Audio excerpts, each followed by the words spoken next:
nosotros. Patricia, ¿cómo le va? Buenas noches, bienvenida. Buenas noches.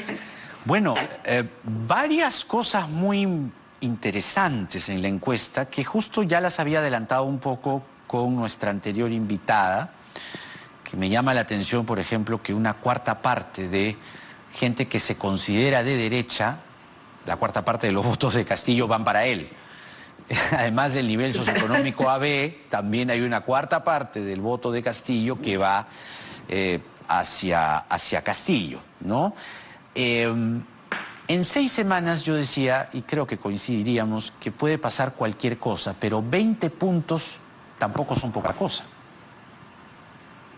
Sí, en realidad creo que acá hay una distancia que se va haciendo hacia abajo en el caso de Fujimori, porque si tú ves las 3 encuestas de Ipsos, Datum y EP, casi todas se mantienen a Castillo igual, y la que va bajando es de ella. Entonces, creo que eso también es... acá lo que hemos encontrado, y por eso la encuesta fue un poco más larga, hubo más muestra y fue más tiempo, es recoger las respuestas espontáneas de las personas, por qué habían votado por Castillo y por qué votarían por él. Y yo lo que encuentro es que hay mucho más vínculo emocional, mucho más vínculo de esperanza. Creo que en algún momento se ha hablado, ¿no? Con este contexto de la pandemia, con la crisis, con el retroceso que ha tenido el país y todo, esa voz de esperanza la están viendo en Castillo. Y casi todos los atributos con él son como positivos, ¿no? Son, es humilde, es como yo, se preocupará por los pobres, en fin. Y en cambio en el otro lado es como todo negativo, es anticomunismo, es el mal menor, en fin, eso no suma en realidad, ¿no? Si ya tienes una candidata que tiene antivoto, lo negativo no suma.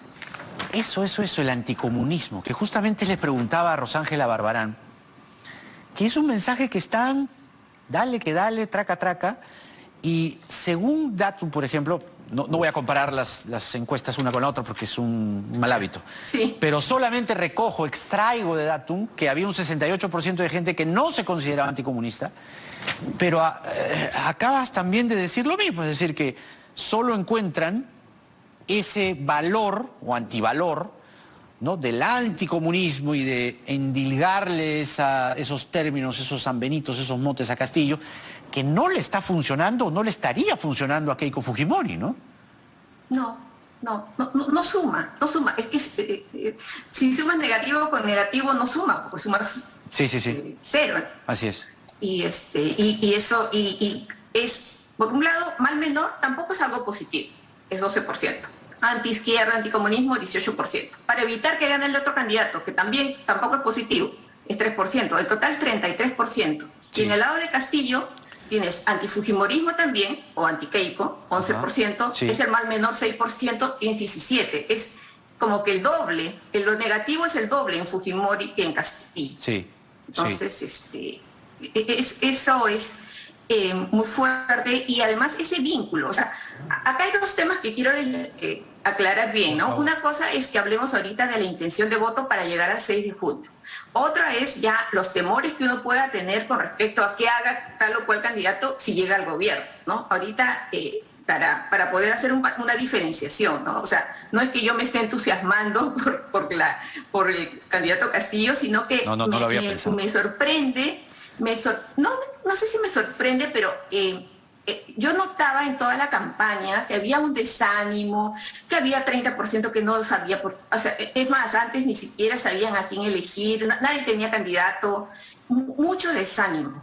Pero luego, ya con Castillo va cambiando la cosa, ¿no? La gente va espontáneamente, y si uno lee las respuestas, porque eso es lo que hemos hecho nosotros, no hemos ido aparte que no tenemos tarjeta porque es telefónica, ¿no? Pero preguntándole, ¿por qué votaría por él? ¿Por qué votó por él? ¿Por qué votó por él en primera vuelta o por ella en primera vuelta? ¿Y por qué votaría por él o por ella en segunda vuelta? Entonces, las cosas que dicen son a veces cosas de abandono del Estado, de humildad, de desesperanza, se va a preocupar por los pobres. Esas cosas generan vínculos emocionales que son importantes para ganar una elección, no necesariamente para hacer un buen gobierno, ¿no? Pero sí, es bien interesante esto último, porque tengo la impresión, insistes en algo que es fundamental en una campaña, que a ver, hay varias cosas, pero primero lo emotivo o lo emocional, que la gente encuentra en Castillo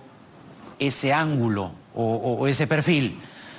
La señora Fujimori tiene algo emocional que pudiese ella, digamos, exponenciar o llevar a igualarse tas con Castillo, o ahí pierde. No, porque, a ver, si yéndome ahorita a solo las razones de la primera vuelta, ¿no? O sea, lo que pasó el 11 de abril, ¿por qué voté? En propuestas gana Castillo. O sea, en propuestas, y no me refiero a propuestas concretas, ¿no? De plan de gobierno, qué va a hacer con la pandemia, no, nada específico, sino que por sus propuestas en general, el cambio en la Constitución, manejará bien la economía, y por su experiencia y preparación, ¿no? Gana Castillo. Pero ahí es como yo, es un 19%, es fuerte. Sí. Que le da confianza, está parejos, pero que es maestro, ¿no? Que mejorará la educación por ser maestro, el 9%, ahí obviamente cero tiene Fujimori. Y que es nuevo y es un cambio. Ahí también la supera, ¿no? Porque representa un cambio en Fujimori es poquito. Y en cambio en la primera vuelta pesó mucho en ella ser hija de Alberto Fujimori, 40%. O porque era mujer, o porque es de derecha, 3%. Claro. O sea, 56% de las razones fueron esas, que no tienen que ver con algo tan emotivo, ¿no? O sea, bueno, emotivo quizás lo de su padre, el recuerdo, pero ese es el sólido fujimorismo que la ha acompañado y la va a acompañar. Alberto. Y que la va a seguir hasta el final. Alberto, fundamentalmente Alberto, ¿no?